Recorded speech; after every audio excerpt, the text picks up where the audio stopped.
So Black Friday is coming up soon, which of course means another huge Steam sale. This time around, it's the autumn sale, and it'll be running from November 24th to December 1st. So what I decided to do was comb through heaps and heaps of store pages and list some of the best games that I think are on sale right now, some games that have flown under the radar in the past, and some of the games with the highest price tag reductions on them. So keep in mind, this is only games that I've played for myself. I don't want to give any recommendations for games that I haven't yet experienced or haven't yet played.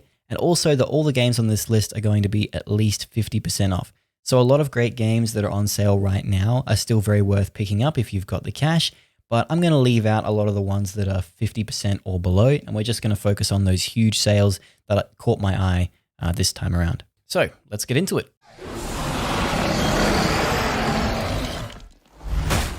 Sunset Overdrive, I think, is one of those games that went a little bit under the radar and a little bit underappreciated when it released back a couple of years ago. But I think it's got fantastic movement. It's got a great style to it, wonderful customization, and it's really worth picking up for 75% off, which is a huge sale for a game like this. Its story is a little bit on the weaker side. It's not the most amazing game when it comes to its story. It's got a few memorable characters, but a lot of the dialogue kind of just made me cringe a little bit. What really carried the game, though, was the weapons and the gameplay.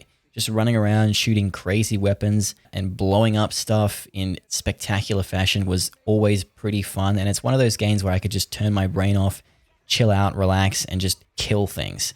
If you enjoyed any of the Ratchet & Clank games back when you were a kid, this is made by the same guys, Insomniac, and they do the exact same thing pretty much here, except a little bit more adult, not much more adult, but a little bit more adult. It's got a few more adult themes and stuff, but style-wise and gameplay-wise, it's extremely similar. If you haven't heard of this game or you were just thinking about that it wasn't your thing, I'd recommend giving it a go if you're into that kind of stuff. Especially now, 75% off is a really good deal for this game. Protocol 3. BT! Protect the pilot. Ah man, Titanfall. I actually picked up Titanfall on release because I was a big Titanfall 1 fan. I was hugely hyped when Titanfall got announced. It was supposed to be this big COD killer and all that, and I was down for the mech combat and stuff. Titanfall 1 ended up being fairly disappointing. I didn't really play it a whole lot. And Titanfall 2, I didn't pick up on release. I picked it up on a different sale way back when. And it was a similar price, about 75% off back then too. And honestly, one of the best purchases I've ever made. The multiplayer was okay. It didn't have a huge player base. It was definitely a lot of fun, and I think it's worth trying at least. But obviously, it wasn't a huge success like they wanted it to be, and attention was focused away more towards Apex Legends. But I think, honestly, the big thing for me was the campaign. As weird as that sounds, this is one of the best shooter campaigns I've ever played. My only complaint about Titanfall is that it's too short. There's just not enough campaign there, especially for full price.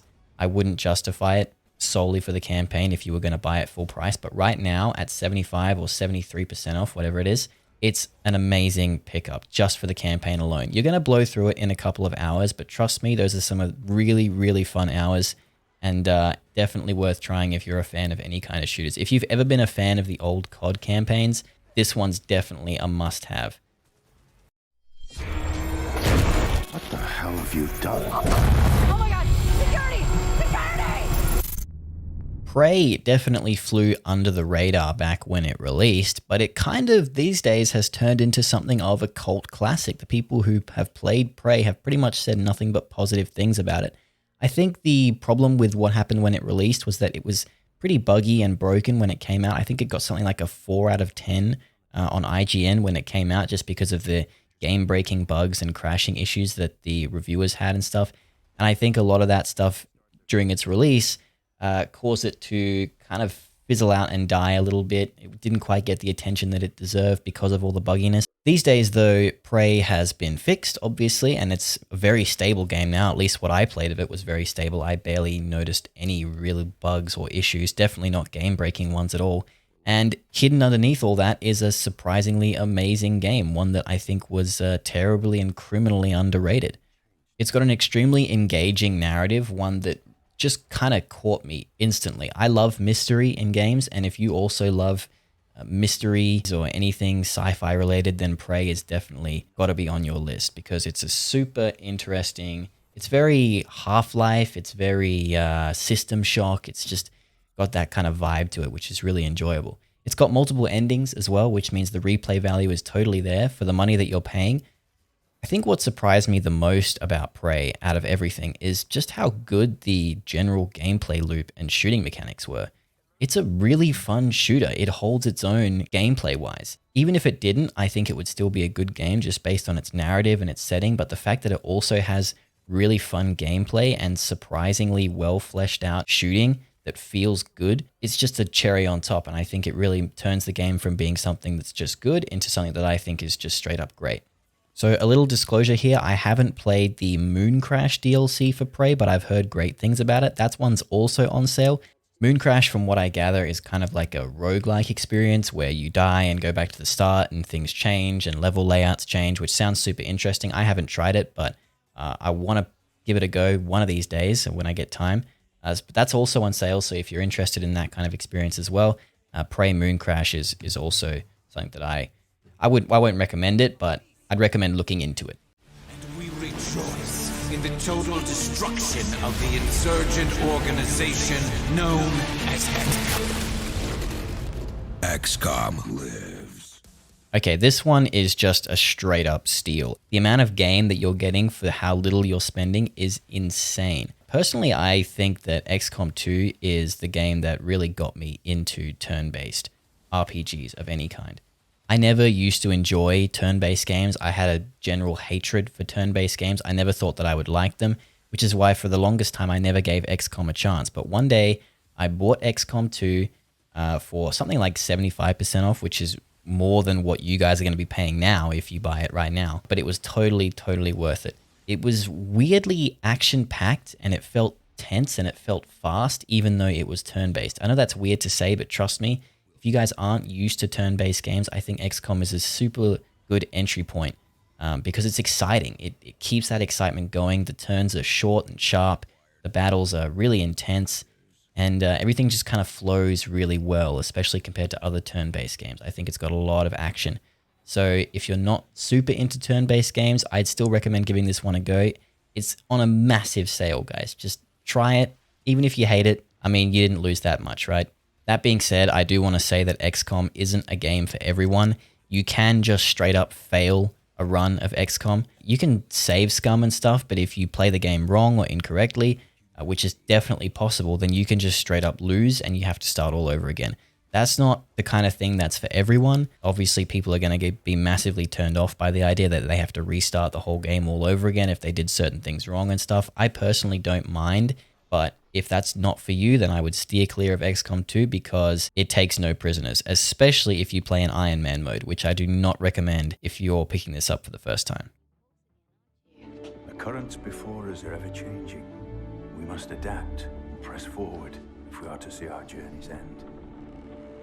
And how will we know when we get there? Now, Civ 6 isn't exactly an underrated or under-the-radar game. Like I said, a lot of these would be, but the reason I'm putting it on this list is because the sale is just huge. 85% is crazy. That's so much off, and considering that this game has pretty much endless amounts of replayability if you enjoy it enough, it's a no-brainer, I think, for any strategy lovers. It's a 4X game. It's the classic 4X game. It's Civ. If you guys are 4X fans, you know Civ. You probably already have Civ if you're a 4X fan, so I'm going to be talking to you guys who perhaps aren't 4X fans. Civ is interesting. It's a little bit hard to get into, especially if you haven't played any 4X games, but that being said, every 4X game is hard to get into, and I think of all the 4X games out there, Civ is probably the best starting point. Civ 6 in particular has been criticized for its change in style and also its pretty lacking DLC. I don't really know about the DLC, and I also don't really know anything about the intricacies of its gameplay compared to the older ones because I'm just a casual fan, but that'd be worth looking into if that's something that bothers you. The DLC also kind of got middling reviews. I think the DLC has been a little bit hit or miss. I haven't played them personally, but from what I've read on Steam, it looks like it's kind of okay. So unfortunately, if you buy Civ 6 on PC and you want to play it on PC, you have to use the garbage 2K launcher that nobody likes. which can be a problem, can be an issue. I've had personal issues with it, like I said, which is a bit of a downer, but the game is great on its own. And as a game, I would highly recommend it, especially at this price.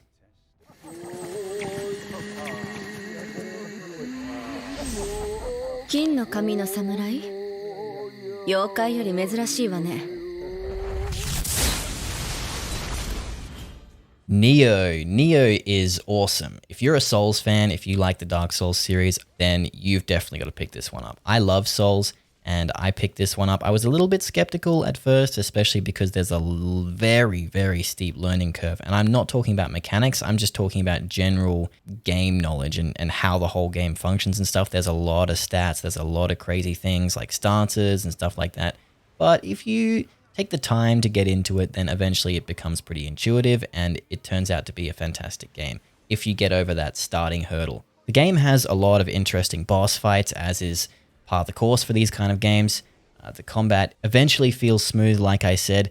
One issue that I did have with the game is that it could use a little bit more enemy variety, especially in the base game. The DLC is a little bit better with this kind of stuff, but the base game, you're just running into the same enemies over and over again. I think it definitely falls a bit short comparatively compared to stuff like Dark Souls in that regard. Dark Souls has a lot of very interesting and varied enemies, not just bosses, whereas Nioh just kind of fills the landscape with a lot of cookie cutter enemies until eventually you get to a good boss that's unique and interesting. But I think it's still worth playing nonetheless. One thing that I think goes kind of unmentioned, and one thing that separates both Nioh 1 and Nioh 2 from the competitors, is that it actually has a legitimate end game grind if you're into that kind of thing. It's got a really in-depth end game system where you can gear farm and you can do these endless dungeon runs and stuff, and there's this thing called the Abyss where you can go through down the levels and keep going further and further and further, and it's super interesting. It's got a lot of replay value in that way. I think if you want to, if you're into it, you can get a lot of value for money out of this and get a lot of playtime. If you enjoy endgame systems like that. And that's something I think it's worth mentioning.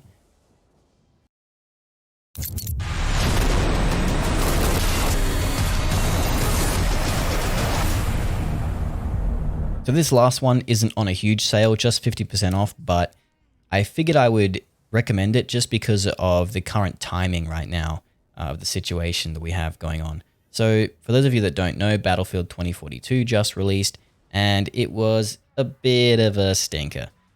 With 2042's middling, mediocre release, there's been a bit of a lack of that kind of game that strikes a nice balance between being a military simulator and also just being a good lot of fun.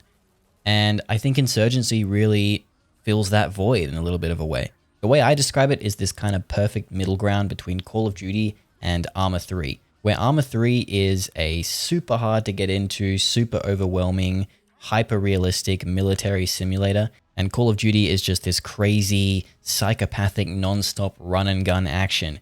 I think Insurgency is sort of the best of both worlds. It's got that nice, tight action, quick firefights that Call of Duty has, but it's also got that realism, it's got that grounded nature that Arma does. I think its best comparison is something like Rainbow Six Siege, which also falls into that nice middle ground. But the reason I appreciate Insurgency Sandstorm more, just as a casual fan, is that I think it's a little bit easier to get into. The maps aren't as destructible, which doesn't sound like a benefit, but actually in my mind it kind of is, because it means the game is much easier to learn. It's much easier to learn sightlines. It's easier to just pick up and play, as opposed to Rainbow Six Siege being quite intimidating for new players just because of how in-depth the map design is. So I think if you're a casual fan of shooters like me, if you don't want to get too serious, but if you also want that level of immersion and intricacy that things like Arma or Battlefield or other games like that have, then Insurgency Sandstorm is definitely worth looking at and worth picking up if that's your thing. So there you go, guys. There's a couple of my recommendations on what to pick up, and I'd be interested to hear if any of you guys have any games that you've played that are on huge sales right now that you would recommend. If you guys have any recommendations for great games that you've played that are on big sales, please leave them down in the comments below. I'll be happy to read them. I'm always taking suggestions for new stuff to play, so be very interested in what you guys have to say about this stuff. And if you'd like to catch me playing a whole bunch of games live on Twitch, I'm at twitch.tv/future. There'll be a link to that one in the description below. Right now I've been playing the Metro series and I'm up to the third game, Metro Exodus. So I'm really excited about that one. If you guys want to tune in and hang out and chat, feel free to. I hope everyone has a fantastic Christmas and a fantastic holiday period. Enjoy gaming, enjoy all your other stuff. And yeah,